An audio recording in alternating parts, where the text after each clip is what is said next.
Hello mga besh, I'm back.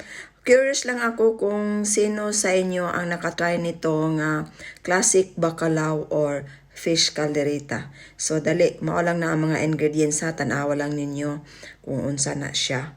Kung muna siya ang isdaan na is kanang Norwegian dried fish, gihumulan siya og 18 hours man lang.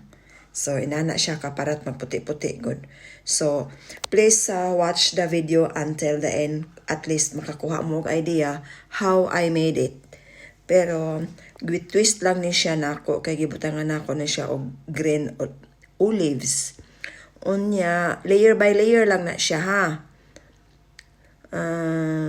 So, yun lang. Simple, pero a little bit expensive. Kay ang isdaan na is 100 kapin ang kilo, almost 200 sa among kwarta.